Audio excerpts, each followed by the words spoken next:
the light in the darkness. The night air was chilly as Marco and Lydia sped along the desolate road, their newly found car's headlights cutting through the darkness. They had been driving in silence, each lost in their thoughts about the journey ahead. Marco's eyes were focused on the road, but Lydia's were scanning the horizon. It was she who first spotted the flickering light in the distance. "Look, a fire," she pointed out, her voice breaking the silence. Marco slowed the car, squinting into the darkness. "Could be a camp. Should we check it out?" he asked, uncertainty clear in his voice. Lydia nodded. "We need to find more supplies, and maybe some answers. Let's be cautious, though." They turned off the main road, following the light, which grew brighter as they approached. As they neared, they could make out the shapes of makeshift buildings, silhouetted against the firelight. A small community, seemingly thriving amidst the chaos. Parking the car just outside the illuminated area, Marco and Lydia approached on foot. As they entered the camp, they were met with warm smiles and welcoming hands. A tall, robust man stepped forward, his presence commanding yet friendly. "Welcome, travelers. I'm Abraham, and this is our sanctuary." He greeted them with a wide smile. Beside him, a woman with strikingly kind eyes introduced herself as Miriam. "You must be tired and hungry. Come join us by the fire." The community was indeed overly welcoming. People introduced themselves, eager to share food and stories. As Marco and Lydia sat by the fire, they were offered bowls of stew and fresh bread, rarities in these harsh times. Despite the warmth of the welcome, Lydia couldn't shake a feeling of unease. She whispered to Marco, "Everyone seems too happy here, don't you think?" Marco nodded, his instincts also on high alert. "Let's stay alert. Something feels off." As night deepened, the community members began to retire to their shelters, and the fire dwindled down to embers. Seizing the opportunity, Marco and Lydia excused themselves, feigning tiredness. Instead of heading to the guest hut they were shown, they circled back through the shadows to investigate the camp further. Using the darkness as cover, they explored beyond the central area where the celebrations had taken place. Behind a row of tightly built huts, they discovered something chilling, a small, concealed cage area. Lydia's hand flew to her mouth to stifle a gasp when she saw the cages were not empty, but held humans. Men and women who looked frightened and malnourished. They crouched in the shadows, watching as a guard walked past, oblivious to their presence. Lydia's eyes met one of the caged individuals, a young woman whose silent plea was evident in her wide, terrified eyes. Marco turned to Lydia, his voice low and urgent. "We need to find out what's happening here. This isn't just a sanctuary, it's something far darker." As they retreated to plan their next move, the weight of their discovery pressed heavily upon them. The night at the camp had just begun, and with it, the unfolding of grim secrets that would challenge their very notions of humanity and survival. Chapter 2. Traps and Traitors. As Marco and Lydia attempted to quietly slip back to their hut, they were suddenly confronted by Abraham and a group of villagers. The air was thick with tension, and the warmth they had earlier felt from these people had evaporated into cold hostility. "We welcomed you in as our guests, and this is how you repay us, by sneaking around our village." Abraham's voice boomed in the silence of the night, his tone laced with accusation and betrayal. "Seize them," he commanded. Marco and Lydia tried to resist, their instincts kicking in, but they were quickly overwhelmed by the numbers against them. The villagers' friendly facades were gone, replaced by menacing glares. "Looks like a feast is in order, and we have the main dish," Abraham declared grimly, confirming Marco and Lydia's worst fears. These weren't just villagers, but a cult of cannibals. Meanwhile, far from the perilous situation unfolding in the cult village, Sarana lay in wait for for a scouting party from the outpost. The party consisted of Derek, Nina, and the Wolfpack member, Freya. The trio, having formed a close bond from previous missions, ventured into a small abandoned town to check for materials that could help build defenses at the outpost. They entered an old hardware store, their spirits high as they joked with each other, unaware of the danger lurking in the shadows. Suddenly, Serana emerged, her appearance as silent as it was deadly. Wasting no time, Freya transformed into her werewolf form, ready to protect her human companions. "This time will be different. None of you will leave," Serana taunted, her smile chilling. Derek and Nina quickly positioned themselves behind Freya, ready for a fight. As Freya lunged at Serana, a silver glint flashed through the air. A sharp yelp pierced the air as Freya fell to the floor. Wincing in pain from a silver weapon, a deadly tool against lichens. "Oh no, your little lapdog got hurt?" Serana mocked. She then began to stab at Freya's werewolf form relentlessly until it stopped moving. Horrified, Derek and Nina tried to run, but Serana was quicker. She caught Derek, drinking greedily from him. Nina, desperate and terrified, burst out of the door and saw the sun beginning to rise. Racing to the sunlight, she just made it into its saving grace. Serana, stopped by the threshold of light, stood in the shadows with a terrifying grimace on her face. "Next time then," she hissed before disappearing into the shadows. Back in the cult village, Marco and Lydia were dragged towards a grim fate, their minds racing for any possible escape. They had walked into a trap, and now they needed all their cunning and strength to survive this nightmarish turn of events. Chapter 3: Flames of Escape.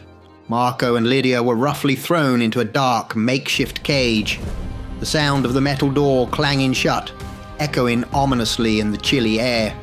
Inside, they found themselves not alone.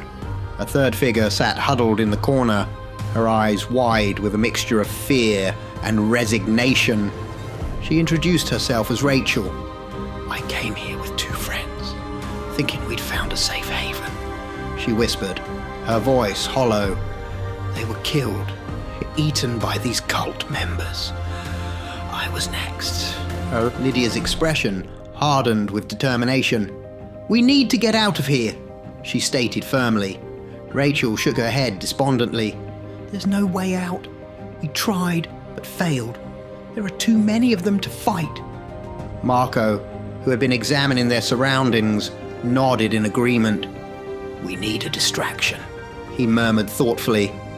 "Look there, your backpack, Marco," Lydia suddenly exclaimed, pointing to a pile of belongings the cult had carelessly thrown near their cage. They didn't see any weapons in there, so they left it. "There's a flare in there." Quickly formulating a plan, they managed to coax a younger, more naive cult member who was passing by to get closer, under the pretense of needing water. With a swift, coordinated effort, they grabbed him, pulling him against the cage bars and snatching the keys hanging from his belt. Using the keys, they unlocked the cage and retrieved Marco's backpack. With the flare gun in hand, Marco aimed carefully and fired it into the trees surrounding the camp. The bright red light arced through the sky, bursting in a loud sizzle that lit up the night.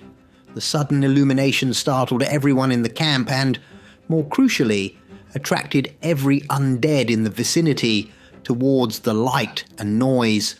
As the camp erupted into chaos, with cult members scrambling to defend against the incoming wave of undead, Marco, Lydia and Rachel made their way to the hut, where their gear and the car keys had been confiscated.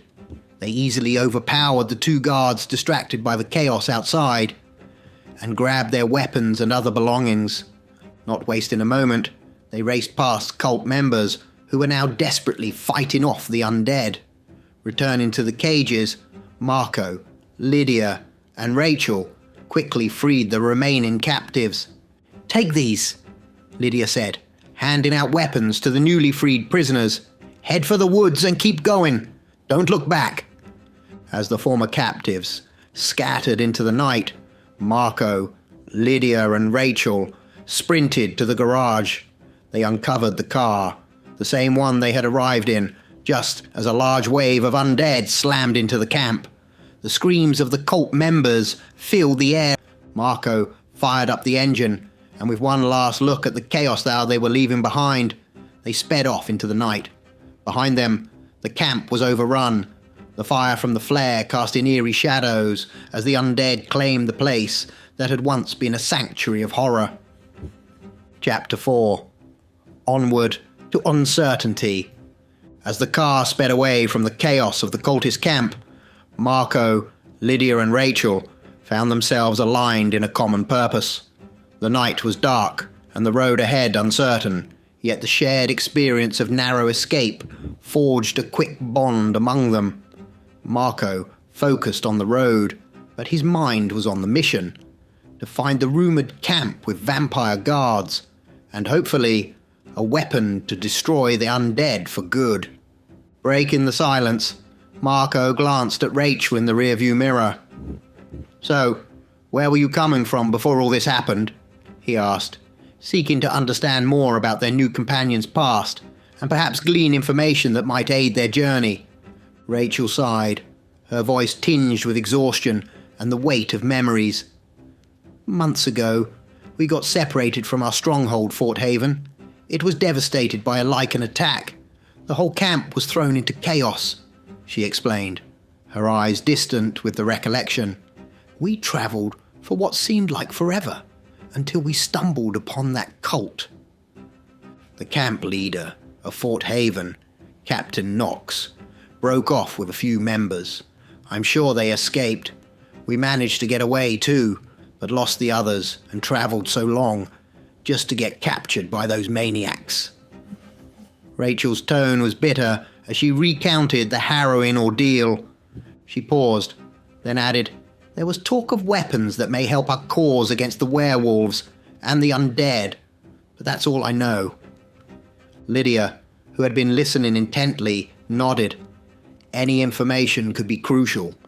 Knowing there are other survivors out there gives us a bit more hope. Maybe they found something useful, or perhaps they've made it to the camp we're looking for. The trio continued their journey, driven by the urgency of their mission and the hope of finding allies. As the first light of dawn began to break over the horizon, it painted the sky with streaks of pink and orange, a temporary relief from the dark they had endured. Marco adjusted his grip on the steering wheel, setting his jaw determinedly. "We'll find this camp," he stated firmly, "and we'll find a way to stop these threats once and for all." The car pushed forward, cutting through the early morning mist, its occupants bound together by a shared goal and the unspoken fears of what lay ahead. The road was long, and the answers they sought were shrouded in uncertainty. But with each mile, they moved closer to potential salvation, or deeper into peril. Chapter 5. The Siege of Fort Elder. Nina, breathless and visibly shaken, delivered the grave news to Captain Harris and Lucan at the outpost. "Derek is gone, and so is Freya. If not for the sun, I would also have been killed," she reported, her voice heavy with grief and fear. "The vampire woman had a knife, shiny, like silver," Nina explained, the memory causing her to shudder. "Silver," Lucan interjected, a dark tone to his voice. "Yes," confirmed Nina. "It shined like silver." "Silver is deadly to us," Lucan stated gravely, a grimace of pain and anger crossing his features. "A single cut with a silver blade is fatal, but that witch will pay for what she has taken from us." In that moment, Lucan transformed into his Lycan form, a massive and formidable beast. He let out a deep, primal howl, resonating with the pain of his loss and calling to his kind. Within moments, the rest of the wolf pack arrived, gathering at the outpost.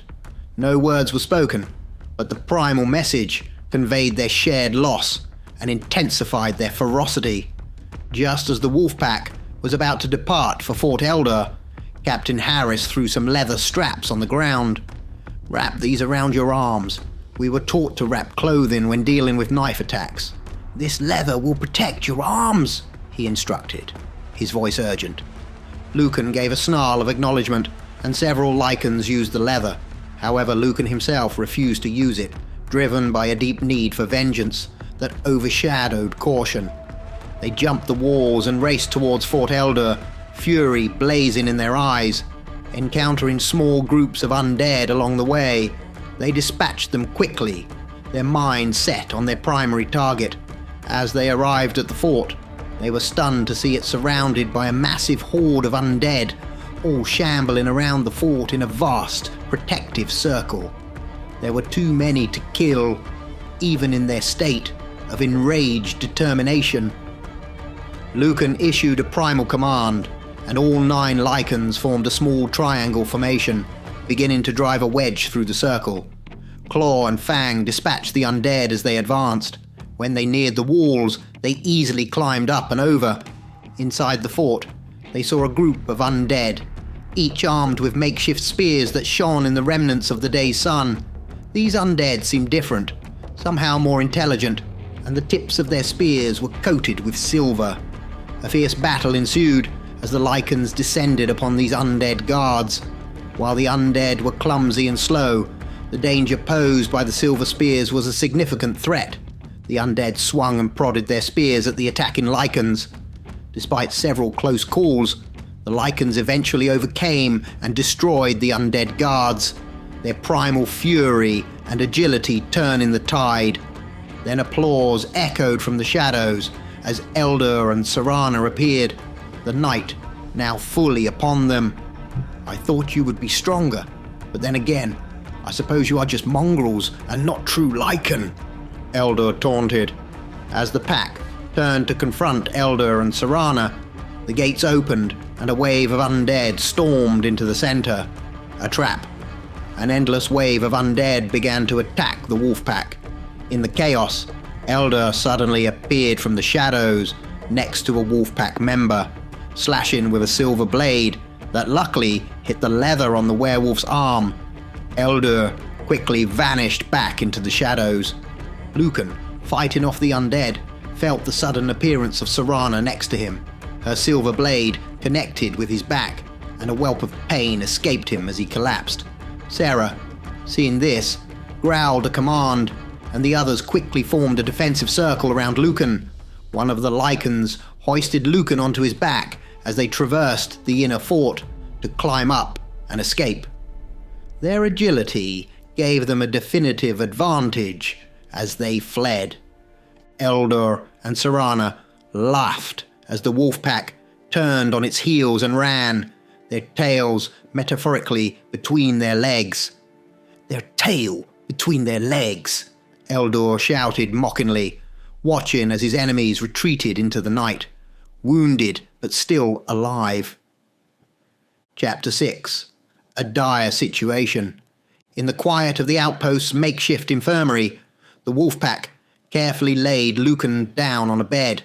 His breathing was laboured, each inhale a struggle due to the grievous wound inflicted by Serana's silver blade. The outpost's medic, a grizzled man named Dr. Jensen, tried diligently to heal the wound, but his efforts were in vain. Silver, lethal to Lycans, ensured the wound would not heal by ordinary means. Sarah sat by Lucan's side, her expression a mixture of worry and determination. She held Lucan's hand, whispering urgently, "Lucan, we need you." But he was oblivious to her pleas, lost in a feverish struggle against the pain. Captain Harris, standing at the doorway with a look of concern, asked Dr. Jensen, "How can we help him?" "You can't," the medic replied somberly. "He'll either make it or he won't. It depends on his will. This isn't a normal wound. If he is strong, if his will is powerful enough, he will survive. If not, we'll lose our pack leader." The gravity of the situation hung heavy in the air, casting a shadow over the outpost as everyone awaited Lucan's fate. Meanwhile, back at Fort Elder, Elder and Serana celebrated their recent victory with cold satisfaction. "Flea-bitten mutts," Elder mused disdainfully. Their laughter echoed through the halls of the fort, a stark contrast to the somber mood at the outpost. "We are beyond them," Serana added confidently. "As the undead grow in ability, we will soon be able to assault their pathetic little camp and finish them off." In the courtyard of Fort Elder, a group of undead wielded makeshift weapons, actively practicing their fighting skills under the watchful eyes of Elder's lieutenants. The scene was gruesome yet impressive as these creatures, typically mindless, now executed the combat drills with a rudimentary level of precision. The power of Elder's shadow connection, growing with each passing day, delved deeper into the dark art of necromancy, enhancing his control over the undead. This newfound ability not only fortified Fort Eldor's defenses, but also promised a dire threat to any who dared oppose Elder. As his undead minions practiced, Elder watched from a balcony, his mind teeming with strategies and his heart void of mercy. The thought of crushing the outpost once and for all brought a cruel smile to his lips. Back at the outpost, the night grew deeper and the tension thicker. Sarah, refusing to leave Lucan's side, continued her vigil. The rest of the wolf pack, along with the humans of the outpost, prepared for the worst, but hoped for a miracle. The battle lines were drawn, and in the hearts of those at the outpost, the resolve to fight hardened, fueled by the potential loss of their leader and the looming threat of Elder's next move. Chapter 7. Unexpected Encounters. The reliable hum of the Honda's engine sputtered into silence as Marco grimaced and turned the ignition key in vain. "We're out of fuel," he announced with a mixture of frustration and resignation. They let the car roll forward on the momentum it had left, until inertia finally brought them to a gentle halt along the dusty roadside. Stepping out of the car, Nina patted the hood affectionately. "You did good, little girl," she said, referring to the car, "but we've got to walk from here." Walking through the desolate landscape under the harsh sun, the trio pushed forward. Their muscles ached and their throats were parched, but they kept their spirits up with light banter and the shared goal of survival. As the day wore on, their pace slowed, weighed down by fatigue and the relentless heat. "Look there," Rachel pointed towards an old shed just off the road. "Maybe small, but it looks secure." Grateful for any shelter, they made their way to the shed. It was indeed small and cramped, but it provided a much-needed respite from the elements. Inside, they arranged their minimal gear and settled down for the night, each lost in their thoughts, but comforted by the company of allies. The morning greeted them with the light of a worry-free dawn, a rare luxury in their grueling journey. "Wow, a night without worry," Nina exclaimed as she stretched her limbs, refreshed by a night's rest free from attacks. "Let's get going. We need to find food and water," Marco said, always focused on the task at hand. They resumed their trek, hopeful and alert. After a few hours, they stumbled upon an old, abandoned house. "Looks clear," Marco noted cautiously as they approached. Two undead shambled around the outside, a reminder of the world's harsh reality. "Let's take 'em," Nina declared confidently. The trio quickly dispatched the two undead with efficient, silent coordination and climbed through a window to enter the house. Inside, the house seemed untouched by other survivors, an eerie time capsule of the life once lived there. As Nina explored the kitchen, her voice echoed with excitement. "Look here," she called out. In the kitchen, they found boxes of Spam luncheon meat piled in a corner. "This stuff never goes off," Rachel remarked with a grin, relief evident in her voice, as they sat down to enjoy a meal of spam, appreciating the simple pleasure of eating without fear. A noise from outside abruptly shattered their temporary peace. Marco's head snapped towards the window, signalling everyone to crouch and hide. Peering out cautiously, he saw a man approaching the house. The man wore a chrome mask that obscured his face, reflecting the sunlight in a blinding glare. As the man reached the door, he called out in a voice that resonated with authority and a chilling calmness. "It's okay. I know you're there, and you're only there because I allow it." The declaration hung in the air, thick with implications. Who was this masked man, and what did his ominous presence mean for Marco, Nina, and Rachel? As they huddled in silence, the weight of their vulnerability pressed heavily upon them, their brief respite interrupted by this new, mysterious threat. Chapter 8. A glimmer of hope. The atmosphere at the outpost was charged with anxious tension as everyone awaited news of Lucan's condition. Sarah, having spent countless hours by Lucan's side in the infirmary, finally emerged with her head bowed low, a somber expression on her face.